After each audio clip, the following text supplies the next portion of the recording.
Abra a sua Bíblia em 2 Samuel, capítulo 6. 2 Samuel, capítulo 6, a partir do verso 1. Como temos pessoas especiais aqui, faremos jus e dar total atenção e explicação daquilo que o Senhor tem feito através dessa palavra. A igreja concorda? Diga amém. Amém, aleluia. As pessoas aqui mais importantes depois do Espírito Santo são os visitantes. Amém, irmãos? Tem uma coisa que eles não podem ficar de fora do assunto. Ninguém pode ficar boiando, amém? Glória a Deus.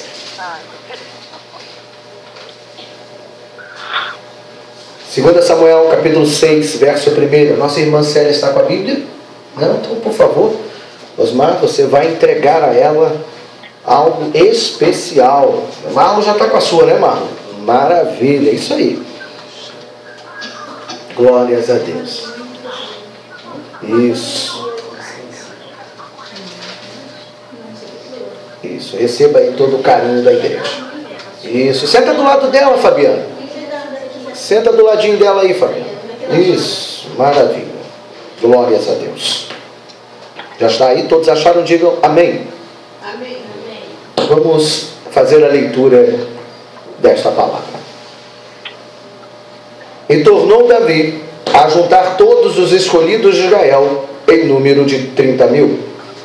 E levantou-se Davi e partiu com todo o povo que tinha consigo abalar Judá, para levarem dali para cima a arca de Deus, sobre a qual se invoca o nome do Senhor dos Exércitos, que se assenta entre os querubins. E puseram a arca em um carro novo, e a levaram da casa de Abinadab. Diga comigo, levaram da casa de Abinadab, que está em Geba, e Uzá, Aiô, filhos de Abinadab, guiavam o carro novo. E levando-o da casa de Abinadab, que está em Geba, com a arca de Deus, Aiô ia adiante da arca.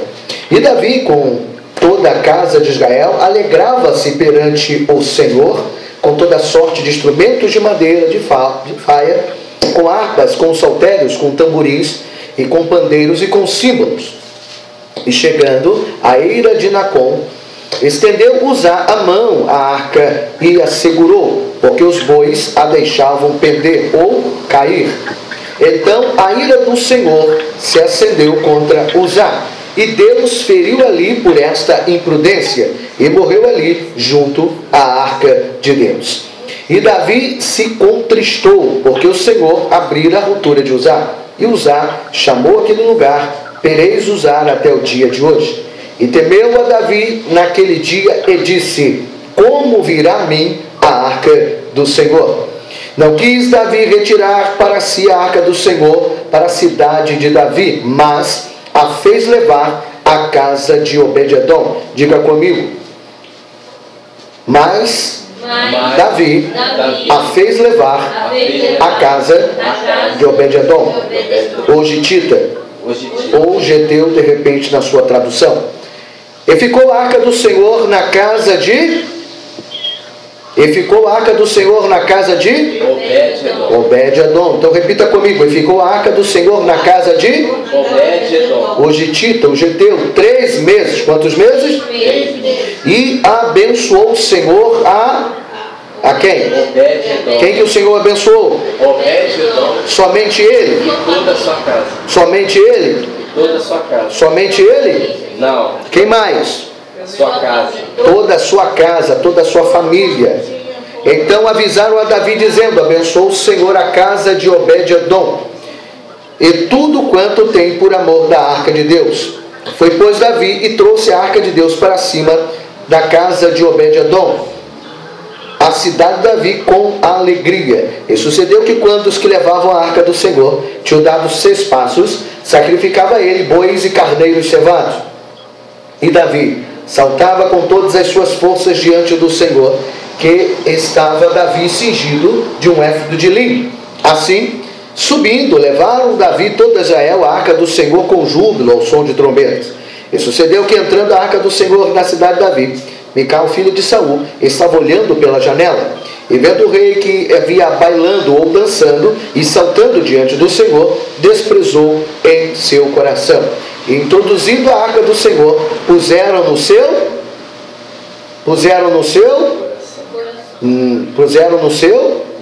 Está escrito coração na sua Bíblia? Verso 17, é isso? E introduziram a arca do Senhor e puseram no seu lugar. Da onde vocês tiraram o coração, eu queria entender. Mas tudo bem. Vai que Deus deu uma revelação a vocês que não me deu, não é verdade? Então vou repetir. Introduziram a arca do Senhor e puseram no seu lugar. Não é coração não, né? Não é coração não, vocês têm certeza? Amém, né, Marlon? Glória a Deus. Eu fiquei preocupado, eu estou ficando cego, não estou lendo mais. Jesus deu revelação a eles e não me deu. E olha quem vai pregar sou eu. Bom, mas vamos lá. Vou repetir para não perder o fim da meada. Introduziram a arca do Senhor e puseram no seu lugar, na tenda que Davi lhe... Não é também no coração não, né? Não. Amém, amém. E ofereceu Davi holocaustos e ofertas pacíficas perante o Senhor. Apenas até aqui. Depois, quem sabe, leio o resto. Quantos podem aplaudir a Deus com o coração? Aleluia!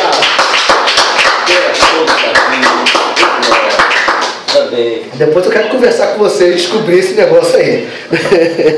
Aleluia. Glórias a Deus. Então, eu confesso que eu fiquei preocupado. Falei, só na Bíblia não está escrito isso? Foi todo mundo. Eu falei, uai. Mas enfim. Amados irmãos, Marlon, Célia, Lueli e tantos outros que aqui estão, principalmente os visitantes. Esse texto, eu vou recapitular novamente, porque eu quero que vocês estejam cientes daquilo que estamos relatando. Primeiro, nós precisamos entender o porquê que esse texto está escrito aqui e qual é a razão fundamental da existência dessa história. É importante entender que tudo que está na Bíblia existe uma história por detrás. Mesmo que você não entenda, Marlon, mas tem uma história. Até quando se fala da genealogia, né, que ninguém gosta de ler, fulano é filho de cicrano, cicrano é filho de mais sei quem, é uma familiarada danada, é gente que não acaba mais, só nome esquisito, nome estranho, né? Nomes que se falar meia hora rápido é batizado com o Espírito Santo, de tão esquisito que eles são.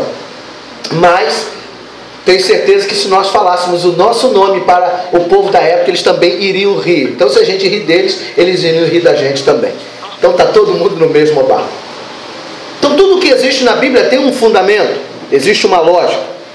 E quando este texto é escrito, ele é escrito para narrar um dos momentos que o povo de Israel passou, que não foram poucos, longe da presença de Deus. Longe de quê? Da presença de Deus. É preciso dizer que, Célia, essa arca ela não estava com Davi porque ela havia sido roubada, Marlon. Ela havia sido roubada. E quando roubam alguma coisa da gente, é bom ou ruim? O que você acha? É bom ou ruim? É muito ruim, não é verdade? Perder já é ruim, né? Imagina ser roubado, né? Só que aqui não foi perdido, ela foi roubada. A arca então ela é roubada. Roubada de quem? Do rei que antecedeu a este que nós conhecemos como? Como? Davi. Muito bem. Aquele que reinava antes de Davi se chamava Saul. E quando Saul reinava, Saul agora, ele perde algo que eu e você não podemos perder. É a alegria de servir ao Senhor. Alguém aqui gostaria de perder a alegria de servir ao Senhor? Se tu perder, tu tá lascado, irmão. Aí nós estamos ruins demais.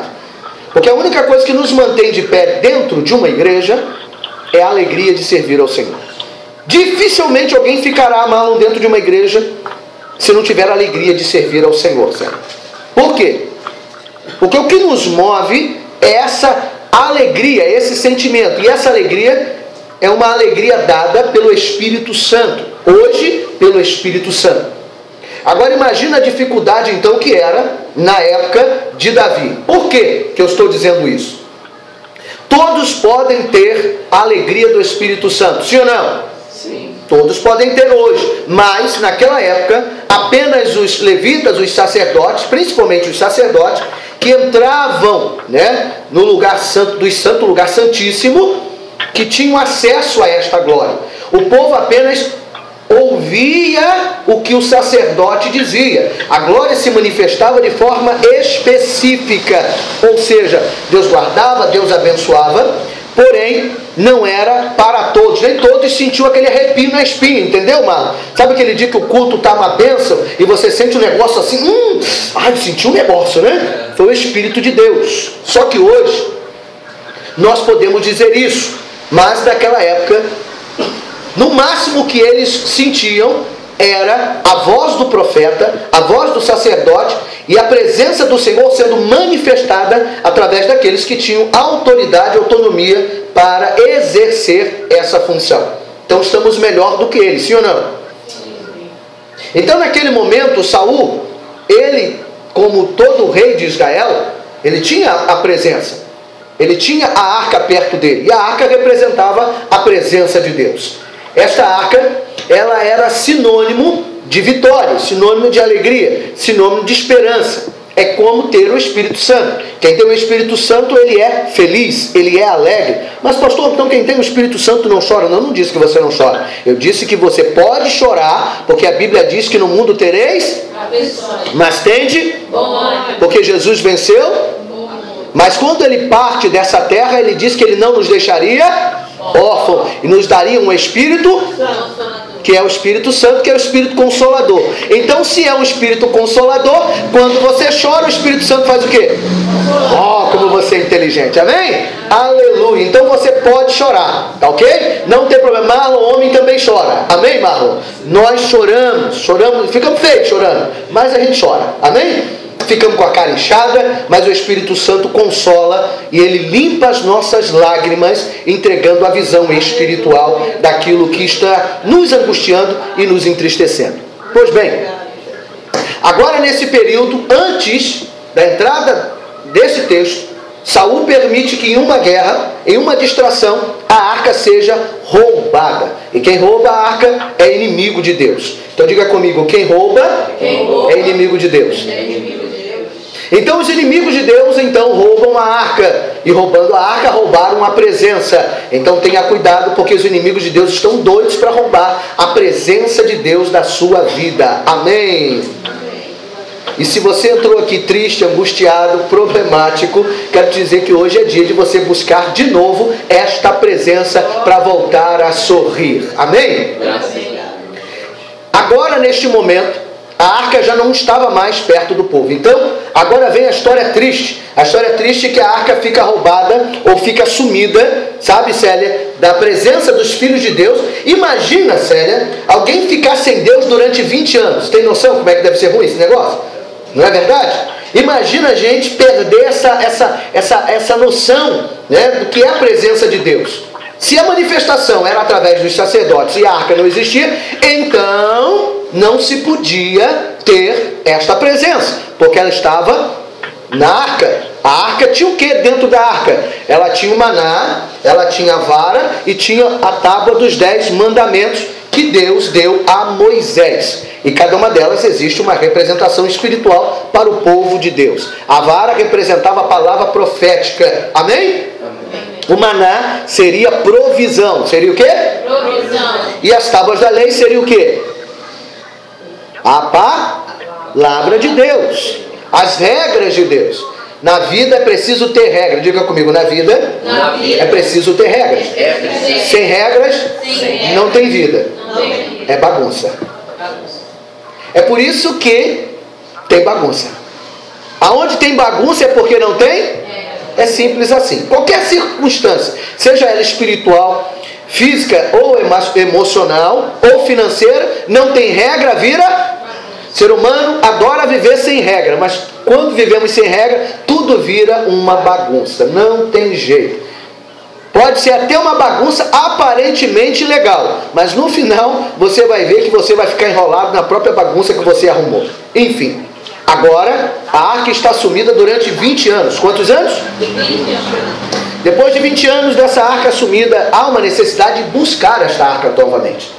E ao buscar esta arca, Davi, agora rei, Agora ele toma a posição de rei. Todos lembram que Davi é aquele menino pequenininho que derrotou um gigante chamado Eduardo, não foi isso? Ah não, qual era o nome do gigante? Por essa vocês não esperavam. Então qual era o nome do gigante? Golias. Então Golias foi derrubado por um menino pequeno chamado Davi. Davi então começa a história dele a partir, a história notória a partir da grande vitória que ele dá ao povo de Israel através da queda de Golias. Ok, agora Davi já tinha recebido a promessa do profeta Samuel, mas ainda não era rei. Agora é tempo de Davi ser rei e ele ocupa o lugar de quem? Saul, porque Saul agora já não mais existia, porque foi negligente diante do Senhor. E quem é negligente perde o posto. Diga comigo, quem é negligente perde o posto. Amém? A grande verdade é essa: quem vacila se lasca. E Deus só tem compromisso com quem tem compromisso com Ele. Pois bem, Davi teve compromisso, então Deus fez com que as suas promessas se cumprissem na vida de Davi. Davi agora se torna rei. E agora nós começamos e entramos na história. Todos entenderam até aqui? Amém. Só que agora quando ele se torna rei, ele tem uma ideia brilhante. Qual é a ideia brilhante de Davi? Como é que é a ideia? Maravilha. E se eu te fizesse uma pergunta, se você pudesse ter uma ideia brilhante hoje, nessa noite, na tua vida, qual seria essa ideia brilhante? Meu Deus, Senhor, desce com a revelação, Jesus. A ideia brilhante, eu vou dar cola, é pegar de novo a presença, a arca, a glória, a manifestação de Deus sobre a tua vida. A ideia brilhante que nós temos que ter todos os dias é buscar a presença, que é representada aqui pela arca. Então, finge que eu não falei nada, volta a fita. Se você tivesse uma ideia brilhante hoje, o que você gostaria de fazer? Pegar a palavra do Senhor todos os dias. Só a irmã entendeu, oh meu Jesus. Amém, irmãos? Amém. Sabia que você tem que acordar com essa ideia brilhante todos os dias? Porque ninguém vive uma vida com Deus se não buscar Ele todos. Dá para buscar Deus só hoje e guardar Ele durante uma semana e está tudo certo? A glória de Deus se manifesta quando nós buscamos a Ele todos hoje. A igreja pode não ter culto todos os dias, até deveria. Nós poderíamos ser, né, como uma das igrejas que tem este costume, né, que é bem sucedido, né, tem 3 carros na garagem, né, tem sei quantas coisas, porque eu sou né, e tal, essa parte pula. Enfim, até poderíamos fazer culto todos os dias. Mas a presença de Deus precisa ser exercida por mim e por você todos os dias. Quem exercita a presença de Deus todos os dias, o que ele tem todos os dias? Uau, meu Deus, como você é inteligente, meu Pai eterno. Deus já está se revelando a você, viu? Quem busca a presença de Deus tem o que de Deus todos os dias? Até Marlon soube responder, eu ouvi, mas baixinho, mas eu ouvi. Porque o que vale na nossa vida? Quem não tem a presença, não tem o melhor de Deus.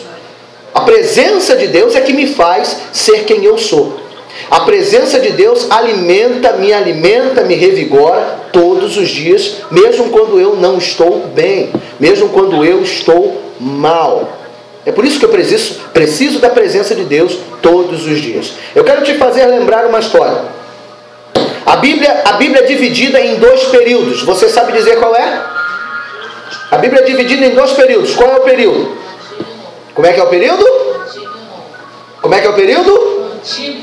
Antigo e Novo Testamento. São 2 tempos, 2 épocas. Uma época era antes de Cristo e a outra época era... Meu Deus, como você é inteligente. Eu achei que você ia errar, não é?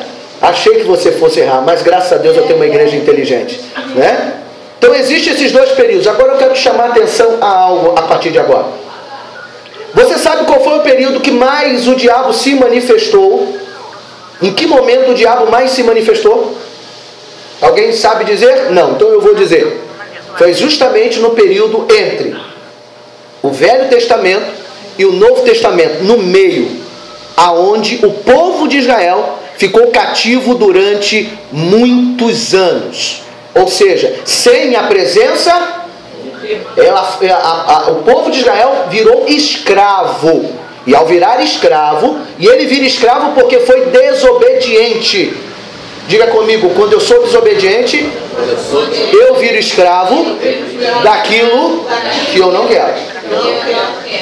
Então essa é a realidade. Quando eu sou desobediente àquilo que eu já sei de Deus, eu viro escravo. E quando eu viro escravo, eu não mais tenho poder sobre a minha vida. São as coisas ou as pessoas que me escravizam é que têm poder sobre a minha vida. Quantos de nós de fora estão escravos das circunstâncias? E quem está escravo das circunstâncias, quem está escravo de drogas, quem está escravo de bebida, quem está escravo dos vícios ou escravo de situações, ela não mais manda nela. São as circunstâncias é que mandam nela. E isso é um problema, porque quando ficamos desta forma, nós perdemos o contato direto com a ação de Deus. E foi exatamente isso que aconteceu com o povo de Israel. E então você vai ver que em Mateus, a manifestação de quando Jesus então é aceito diante da sociedade, e ali ele se manifesta como Filho de Deus, que é no Novo Testamento, você vai perceber que a maior manifestação de Deus, através do seu Filho Jesus, é em Mateus, aonde você vai ver muitos demônios sendo repreendidos por Jesus. Agora, por que isso acontece? Porque durante muitos anos, Deus não falava com o seu povo, não se manifestava. Quando Deus não se manifesta em nossa vida, nós somos atacados ferozmente por Satanás. É importante você saber disso. E aí Jesus entra e começa a fazer um processo de libertação muito profundo no Novo Testamento. Então isso, você quem sabe não sabe, mas tem algumas Bíblias, eu já disse isso aqui, mas vale a pena repetir para aqueles que estão visitando. Eu não sei na sua Bíblia, as mais antigas têm 4 páginas em branco. Aquelas 4 páginas não são para serem escritas e nem para fazer rascunho. Elas representam os anos que Deus ficou sem falar com o seu povo. Quando Deus fica sem falar conosco, nós ficamos perdidos. Então é muito ruim quando nós perdemos a referência de Deus. Davi sabia disso. E agora Davi ele tenta novamente consertar o erro de Israel. E agora ele vai buscar a arca. E ao buscar a arca, ele agora se depara com toda a circunstância que nós já analisamos algumas vezes. Davi agora vai buscar a arca na casa de Abinadab. Qual é a casa? Abinadab. Pois bem, ao buscar a arca na Abinadab, ele coloca a arca num carro novo. Este carro tem bois que carregam a arca. E a arca agora sofre uma queda porque o boi que estava carregando a arca tropeça. Nós já falamos sobre a arca, já falamos sobre os bois. Aqui existe um erro, mas eu vou passar direto porque eu quero entrar no mais importante. Davi agora vê Uzá. Uzá toca na arca e Uzá morre. E por que ele morre? Isso é importante dizer. Porque senão fica a sensação de que Deus é mau, que Deus é ruim. Porque como pode, não é, Marlon? De repente Deus ver alguém querendo ajudar e de repente você vai ajudar e morre. Tem um ditado que diz, vovô já dizia o seguinte, como é que é?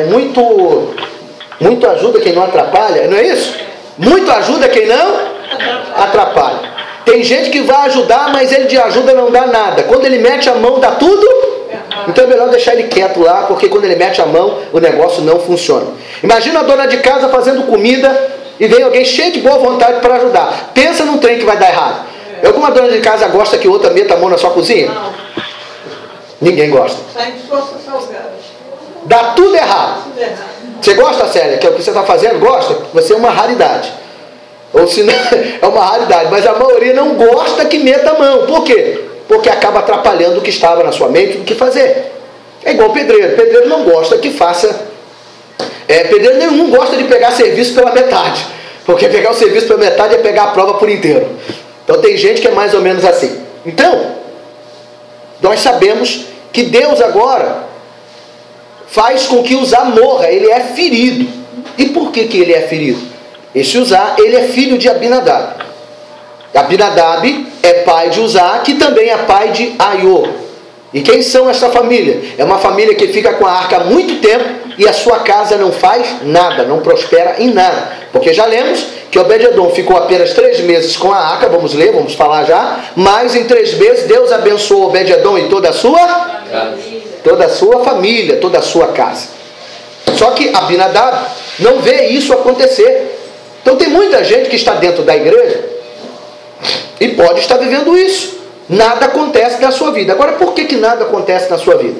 É porque a presença de Deus não se manifesta. Diga comigo, eu preciso que a presença de Deus se manifeste em minha casa e em minha família. Agora, a presença de Deus só se manifesta quando eu me manifesto. Diga assim, a presença de Deus só se manifesta quando eu me manifesto. E como é que eu me manifesto? Tratando Deus como Ele merece ser tratado. Como é que você acha que Deus gosta de ser tratado por você? Louvado, engrandecido, com carinho, com palavras amáveis e com uma dedicação espiritual, é isso? Por certo, Abinadab não fazia nada disso. Por isso Deus não se manifestava. Tem muita gente que tem a Bíblia dentro de casa, mas a Bíblia dentro de casa ela não resolve o problema de ninguém. Porque a Bíblia ela é um livro que só faz efeito se ela for guardada na tábua do meu e do seu coração. Não adianta pegar a Bíblia e colocar em um lugar aberto achando que aquilo vai resolver o seu problema. Exatamente, tem que ler, tem que meditar, tem que observar. Muito bem, Marlon. Essa é a verdade. Porque a Bíblia é um livro escrito. Aliás, hoje é um livro comercializado. Amém, irmão? Só que a Bíblia ela tem uma função espiritual. E para que ela haja espiritualmente, eu tenho que entender ele como algo espiritual. Não basta apenas deixar ela aberta, porque não vai funcionar. Deus não se manifesta porque eu abri a Bíblia. Deus se manifesta quando eu abro o meu coração por causa da palavra dele. Amém? E agora nós vamos ver que Deus fere a Uzá e ele morre. Agora ele morre porque ele está fora do eixo, ele está fora da presença. Então todos que estão fora da presença e tentam tocar de qualquer maneira na presença ou na glória de Deus, sempre sairão machucados. E essa é uma grande realidade. Ai daquele que brinca, e ai daquele que mexe com um dos ungidos do Senhor. Sempre quebra a cara. Essa é uma realidade. Uzá foi um desses que acabou quebrando a cara, porque ele fazia parte da mesma linhagem da casa do seu pai, chamado Abinadab, que guardou a arca, mas a arca não produziu nada. Pois bem, agora Davi está diante de um dilema. E qual é o dilema, Célia? O dilema é o que fazer com a arca, Marlon. O que fazer com a arca, Cris? O que fazer com a arca, Luela? Não podia levar, porque ele sabe que houve um acidente. Diga comigo, acidente. Acidente. Todo acidente na sua vida, você precisa avaliar. Diga comigo, todo acidente, eu preciso avaliar.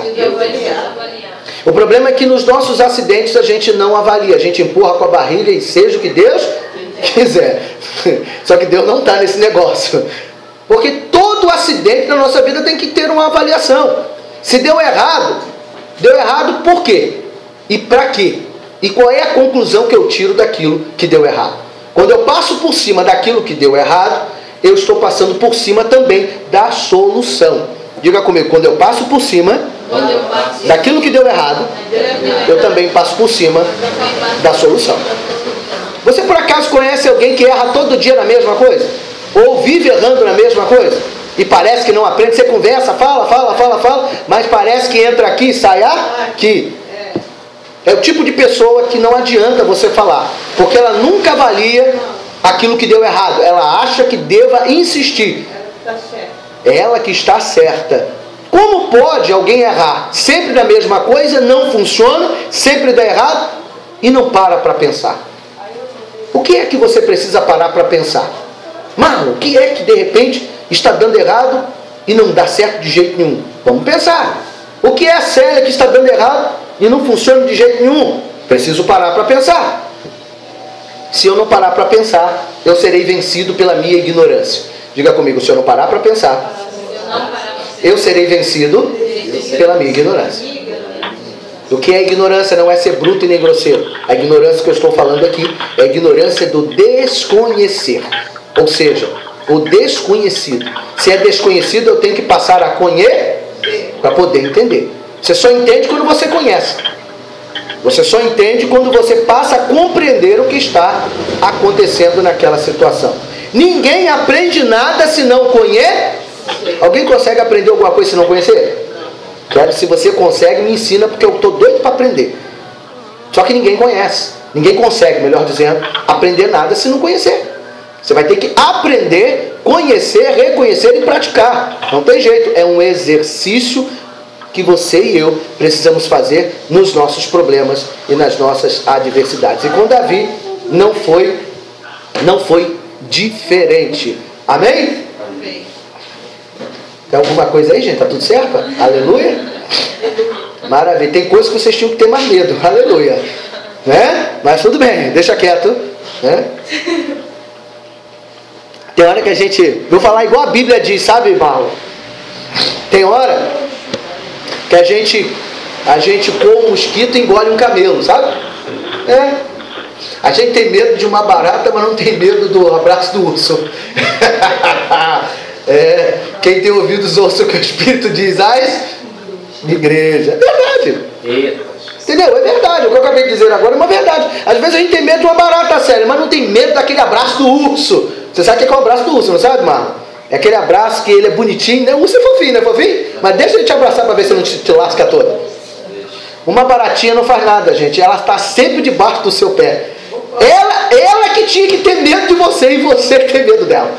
A barata, eu acho que se ela descobrisse, né? Se ela descobrisse que ela é poderosa, vocês estavam enrolados.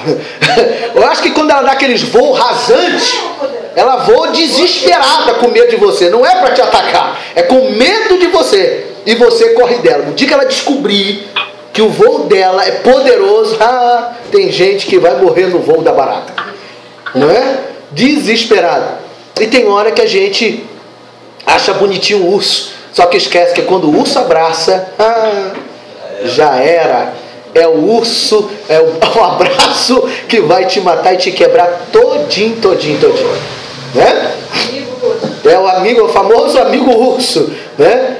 Mas isso na vida eu estou brincando, levando, né, de uma forma irônica, mas é a realidade.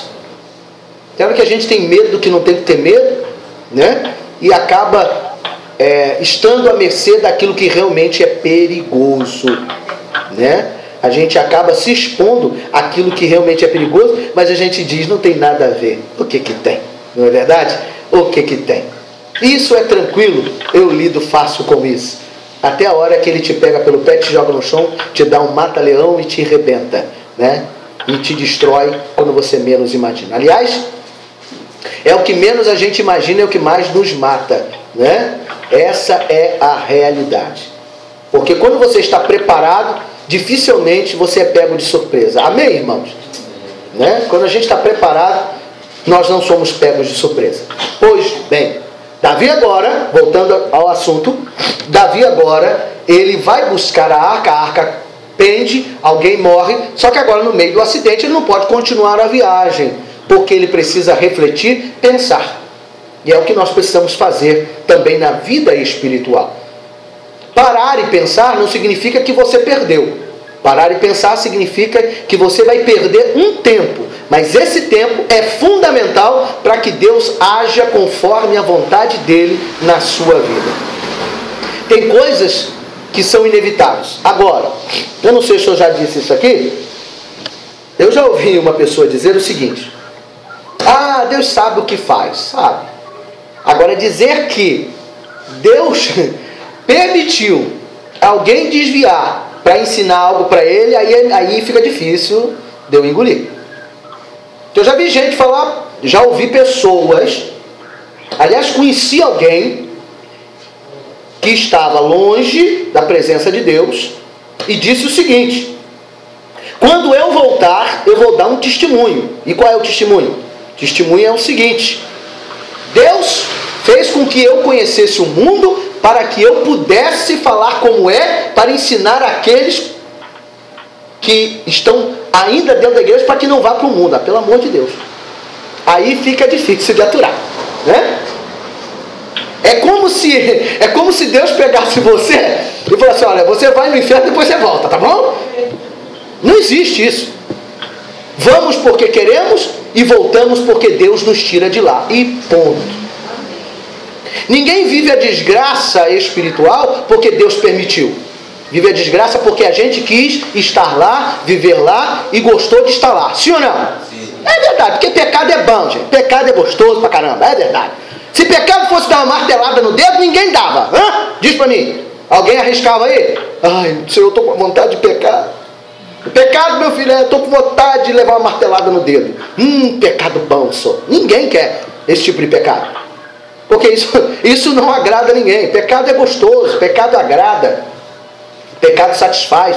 Pecado faz você virar os olhos. Aleluia. Pecado faz de tudo. Só que depois você vira os olhos, mas é de raiva. Porque o negócio começa a ficar esquisito. O negócio começa a ficar ruim. Pecado é sempre prazeroso. Não adianta. Pecado é sempre algo que traz um momentâneo prazer. Porém, é uma vida inteira de desgraça ou de circunstâncias que não vão me trazer nenhum tipo de alegria. Enfim, Davi agora, ao ver esta circunstância, ele deseja buscar a arca. E ao buscar a arca ele percebe que não pode levar mais. E o que ele pensa? Eu vou levar a arca para a casa de um homem chamado Obed. Então agora entenda comigo que Abinadab, a arca estava na casa de Abinadab e nada aconteceu. Agora a arca vai para a casa de um homem chamado Obed. E ao ficar na casa de Obed-edom, esta arca começa a produzir benefícios. Davi volta para a sua cidade, Davi volta para a sua casa, frustrado. A gente já falou sobre isso. Porque imagina, ele vai para buscar a presença e volta sem a... Ele vai para buscar a presença e volta sem a... Ele vai para buscar a presença e volta sem a... Você acha que isso só aconteceu com Davi? Quantas pessoas vão na casa de Deus para buscar a presença e voltam para casa sem o quê? Sem o quê, Célia? 1, 2, 3. Deus te revelou, irmã. Aleluia, mistério. É verdade. Quantas vezes nós viemos para a casa de Deus para buscar a presença e não levamos para a nossa casa? Isso é impossível ou é possível? É impossível ou é possível? Possível. É possível. E posso dizer que é mais possível e acontece com muito mais frequência do que nós imaginamos. Ou acredito que você imagine sim. Muita gente vai buscar a presença e quando chega em casa pergunta, ela está sem ar? Tem gente que perde do meio do caminho. Davi perdeu a presença onde? Davi perdeu a presença onde? Será que você já perdeu a presença no meio do caminho?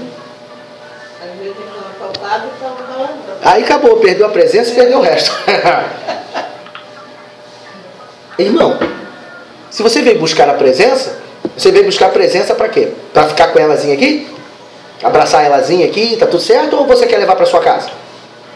Quantos querem levar a presença para casa? Amém. Então você não pode perder ela no meio do... Amém. Todos os dias é um desafio. Você ir buscar a presença e não perder ela no meio do... Amém. Tem gente que pula, salta dentro da igreja, cheio da presença. No meio do caminho a topada tira a presença. No meio do caminho ele já dá uns breques na mulher. No meio do caminho ele já berra no ouvido do filho. No meio do caminho ele já pensa bobagem. No meio do caminho ele já faz o que não tem que fazer. No meio do caminho ele fecha ou é fechado e já dá aquela palavra carinhosa, aquele motorista que passou por ele e quase jogou ele do outro lado. Amém? Aleluia.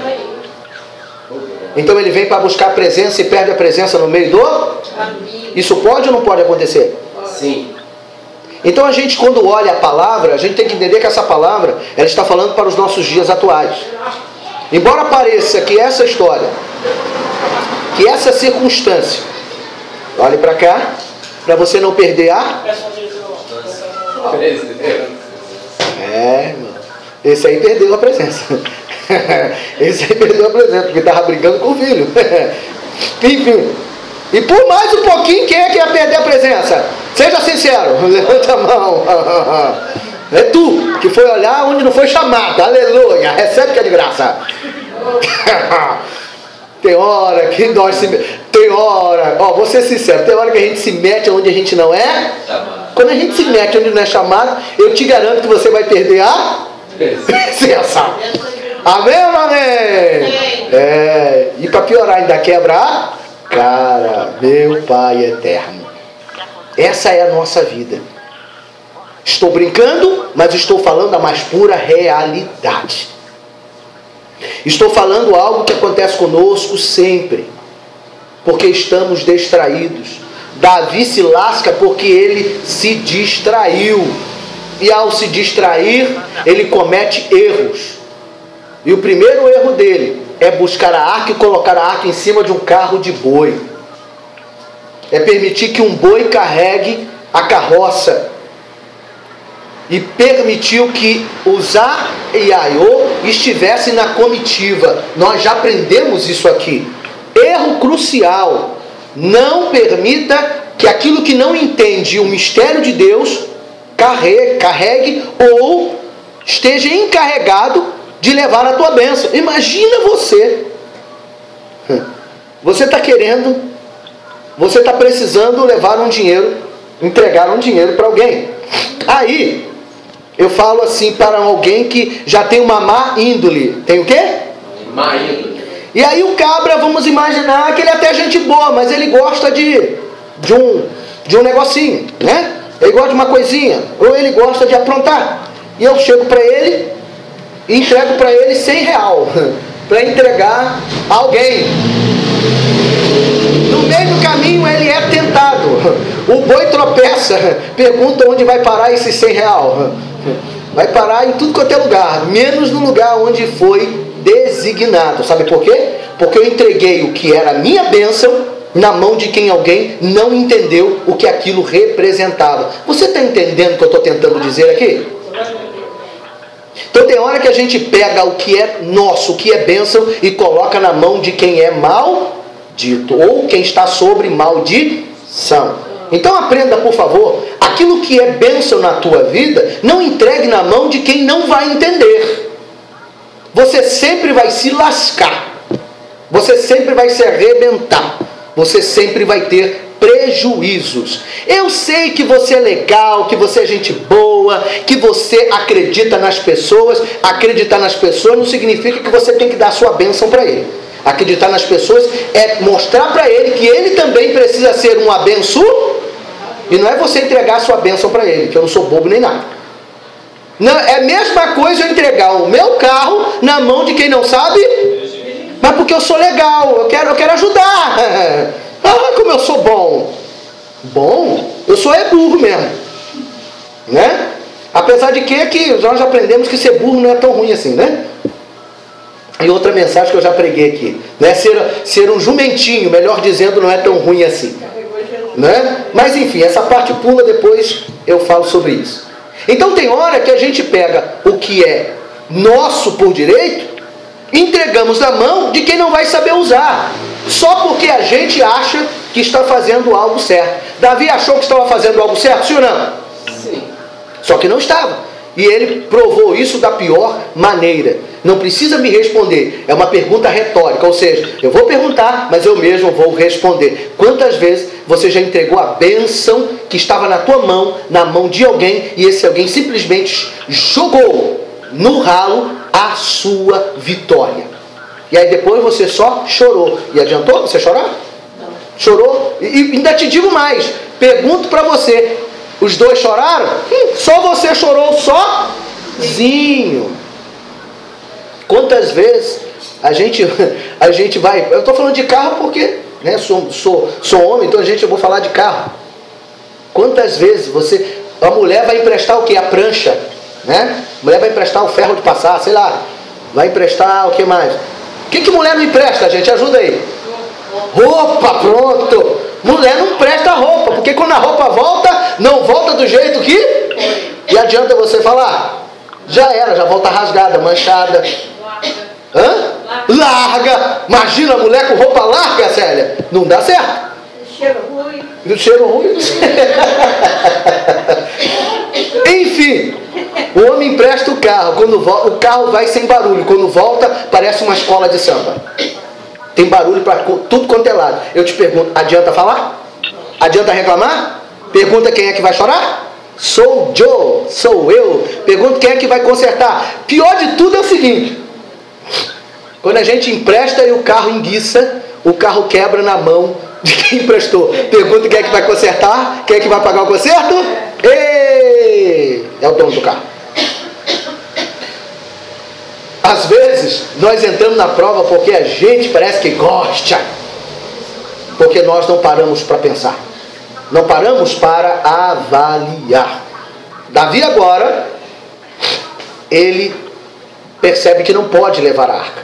E ele coloca a arca na casa de um homem chamado Obed-edom. E agora essa arca vai ficar ali durante 3 meses. E durante esses 3 meses Davi está vivendo a sua vida. Ele agora está reinando e de repente chega uma notícia. E a notícia é: Davi, Obed-edom está prosperando grandiosamente. Tudo está dando certo na casa de Obed-edom. Naquele momento, Marlon, ele decide ir buscar a arca na casa de Obed-edom. E quando ele decide buscar a arca na casa de Obed-edom, ele agora leva a mesma multidão que ele foi na primeira leva.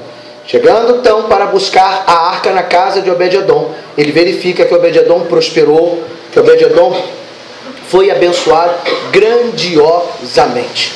E agora ele vai olhar para tudo o que ele fez. E a pergunta é: Davi trocou o boi por um boi mais forte? Trocou a carroça por uma outra carroça mais bonita? Não. Nós já aprendemos que Davi não leva boi e nem leva carroça, porque ele aprendeu que a arca não poderia ser levada por uma carroça e nem tampouco por bois. A arca precisava ser carregada pelos levitas, que levariam a arca até o lugar que estava sendo preparado para manifestar a glória de Deus. Então Davi agora comete o primeiro acerto. E qual é o acerto? Ele agora leva as pessoas certas para carregar a arca. Amém? Davi agora coloca a arca, aliás, a arca é colocada nos ombros dos levitas para ser levada para a cidade de Davi, chamada cidade de Davi. E ao levar esta arca, a Bíblia diz que ele dava 6 passos. Quantos passos? 6. Nós aprendemos que cada passo que Davi dava representava espiritualmente algo muito forte. O que é? Era adoração. E no 6º passo ele parava. E quando ele parava, o que ele fazia? Ele adorava, ele ofertava a Deus. Então na nossa vida, Marlon, na nossa vida, Célia, na nossa vida, Lueli, não importa quais sejam as nossas atividades, é preciso ter tempo para Deus. Muito bem, Marlon. O problema é que tem gente que é muito ocupado e não tem tempo para... O dia que Deus também tiver que falar isso para você, você nem reclama, porque um dia Ele falará para muitos. Lembra que você disse que não tinha tempo para mim? Eu também hoje não tenho tempo para você. Apartai-vos de mim para o fogo eterno, porque eu não vos conheço. Mas para quem tem tempo para Deus, Ele dirá o seguinte: vinde benditos do meu Pai e possuir esta terra por herança, ou seja, a glória, o céu, a manifestação eterna da salvação. Davi dava 6 passos e sacrificava, ele ofertava. E ele não ofertava só com palavras, ele ofertava com atitude. Tem gente que fala demais e faz de menos. Diga comigo, tem gente que fala demais e faz de menos.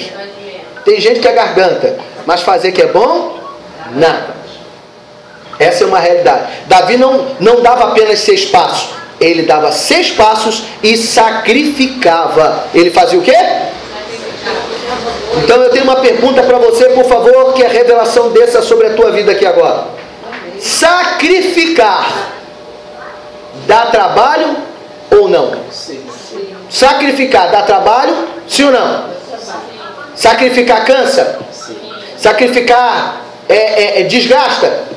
Então pode ter certeza que tudo que você faz e que é um sacrifício para Deus vai te cansar, vai tirar de você fôlego, mas para Deus, no final, você vai receber a recompensa.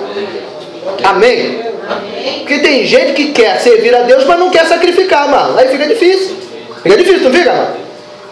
Eu quero sentir a presença de Deus. Aonde? Vendo Fantástico. Vai, fica vendo Fantástico que você vai ver o que vai acontecer. Vendo o quê? O Jornal Nacional. Você quer receber a presença? Venha ver aqui a melhor e a maior notícia, que Deus tem uma bênção para você e essa desce direto dos céus sobre a tua vida. Porque o Jornal Nacional é muito bom, mas só tem notícia ruim. Essa é a realidade. Amém, meus irmãos? Amém. Então toda adoração requer sacrifício. Sacrifício dá trabalho, sacrifício custa alguma coisa. E nós não queremos que custe algo, esse é o problema. Só que Davi sabia que todo sacrifício custa alguma coisa. Sacrifício custa você deixar de fazer algo em nome de Deus ou de Jesus. Não existe sacrifício que não custe nada. Não existe. Por favor, bote na sua cabecinha. Eu quero sentir Deus. Então você também vai sentir também que o sacrifício vai doer em alguma área. Vai doer. Ou vai ter que deixar de existir. Coisas que você gostava de fazer e não pode mais fazer. Porque você está fazendo um sacrifício para Deus. Ou a gente entende, ou vai continuar sem entender. Vai continuar sem ver a manifestação de Deus diante deste sacrifício. Não tem jeito. Se Marlon quiser ouvir Deus, ele vai ter que fazer sacrifício. Qual é o sacrifício? Ele vai ter que botar a roupa dele, vai ter que tomar banho, ele vai vir para a igreja, ele vai adorar, vai ficar sentado e vai ficar ouvindo um pastor falando no ouvido dele. Amém? É sacrifício. Só que esse sacrifício vai gerar sobre a vida dele uma grande vitória. Ou você acha que eu não sei, que você sair da sua casa dá trabalho? Claro que dá. Mas quantas vezes nós fazemos sacrifício para adorar Satanás? Ou já fizemos em algum momento da nossa vida? Isso a gente não acha que é sacrifício. Parece que só as coisas de Deus que é ruim. Parece que só as coisas de Deus é que dá trabalho. É, né? Porque quem curte a noite, ou quem já curtiu a noite, ninguém curte a noite escangotado não, irmão. Dá trabalho curtir a noite. Se prepara todo, se arruma, bota isso, bota aquilo, bota brilho, bota não sei o que. Dá um sacrifício danado. Pinta, puxa cabelo, faz roupa, arruma roupa emprestada. Vai, anda quilômetros para arrumar uma roupa nova, porque todo mundo já conhece a sua roupa toda. Dá trabalho. Para servir ao diabo, todo mundo faz sacrifício. Mas para servir a Deus, parece que o sacrifício é ruim. Essa é uma realidade. Parece que a gente não gosta, temos dificuldade de nos doar para nos sacrificar em nome de Deus. Agora, todo sacrifício valerá a pena. Diga comigo, todo sacrifício valerá a pena. Quantos creem nisso, eu digo amém. Amém. Então deixa eu lhe dizer uma coisa. O tempo já está estourado. Eu quero te falar que hoje Deus está dizendo para você que todo sacrifício valerá a pena. Você está aqui hoje, já está valendo a pena. Amém, meu irmão? Todo sacrifício vale a pena. Porque não existe vitória sem sacrifício. Você tem noção de quão grande foi o sacrifício de Davi para trazer a arca? Davi estava com 30 mil pessoas, mas nem por isso o sacrifício deixou de ser menos sacrificante. Não importa. Diga comigo, não importa. Não importa. Fale comigo, não importa. Não importa. Quantas pessoas estão me ajudando? Estão me ajudando. Ainda assim, Ainda assim, tem sacrifício. tem sacrifício. Às vezes você tem uma multidão te ajudando, mas ainda assim você tem que entender que você vai também viver o sacrifício, se você quiser ver Deus agir e operar. Davi tinha 30 mil pessoas ajudando ele. Ficaria molinho, não ficaria? 30 mil pessoas é fácil, é só carregar. Era uma arca, não era 30 mil arcas, era só uma. E ainda assim custou muito para Davi. Mas ele não se entristeceu, porque todo sacrifício dado a Deus sempre valerá a pena. Então eu profetizo sobre a tua vida, no final desta mensagem, que o seu sacrifício aqui hoje já valeu a pena e a tua vitória já está decretada no nome do Senhor Jesus. Se você entendeu, glorifique e exalte o nome de Deus.